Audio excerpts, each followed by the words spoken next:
रविवार को श्री लक्ष्मी नारायण महायज्ञ में शामिल होने छतरपुर के मोटे महावीर मंदिर पहुंचे बागेश्वर धाम के पीठाधीश्वर पंडित धीरेन्द्र कृष्ण शास्त्री ने मीडिया से बातचीत में पाकिस्तान पर तीखा हमला बोला और भारतीय सेना की जमकर तारीफ की।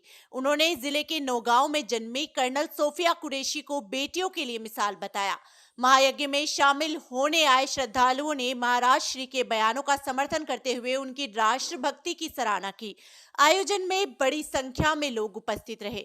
धीरेन्द्र कृष्ण शास्त्री ने कहा कि पाकिस्तान बिगड़ेल औलाद है, सुधर नहीं सकता।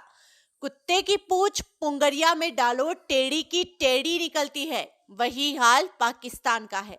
हमें भरोसा है कि कितने भी समझौते कर लिए जाएं, हर बार सीज फायर का ये उल्लंघन करेगा।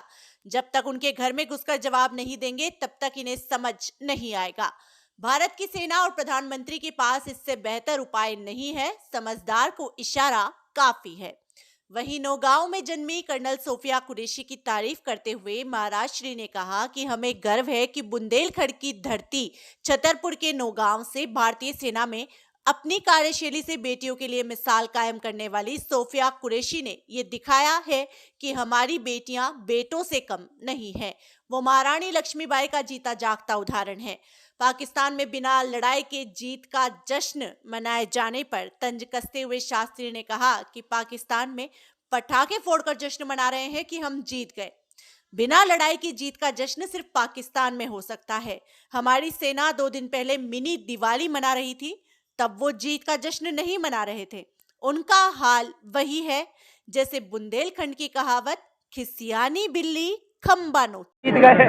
बिना लड़ाई के जीतने का काम ये पाकिस्तान में ही हो सकता है। कुछ दिनों तक अभी 2 दिन पहले मिनी दिवाली मना रही थी, तब नहीं जश्न मना रहे थे। जब दीपावली के पहले ही हैप्पी दिवाली चल रही थी, उधर उधर से घड़ाम भड़ाम भड़ाम कर रहे थे। तो हमें इससे देखो, खिसियानी बिल्ली खंबा नोचे, वही वर्तमान में पाकिस्तान का हाल है। अपने शिष्टमंडल और भक्तों को क्या कहना चाहेंगे देश की जनता? देश के लिए हम सबको जागरूक होना पड़ेगा। राष्ट्र रहेगा तो धर्म रहेगा, राष्ट्र नहीं रहेगा तो धर्म नहीं रहेगा। इसलिए प्रत्येक बालक को सेना के प्रति सम्मान रखना पड़ेगा, प्रत्येक भारतीय को।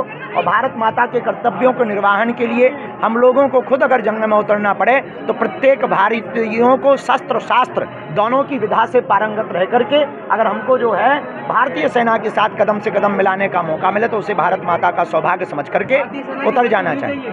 भारतीय सेना की भर्ती होनी चाहिए, जिस प्रकार से ये देख रहे हैं। देखिए, प्रत्येक व्यक्ति को भर्ती से ज़्यादा जरूरी है तैयारी, और तैयारी होगी घर में। तो हमें लगता है कि प्रत्येक क्षेत्र कस्बा गांव में भारत माता के प्रति समर्पित बालकों, युवान बालकों को ट्रेनिंग दी जानी चाहिए। ऐसे छोटे छोटे ट्रेनिंग सेंटर खोले जाने चाहिए कि जरूरत पड़ने पर गांव गांव के छोटे छोटे बालक, हमारे नौजवान युवान बालक बॉर्डर पर जाकर के लग करके भारत की रक्षा करके भारत के 150-140 करोड़ लोगों की रक्षा सुरक्षा कर सकें।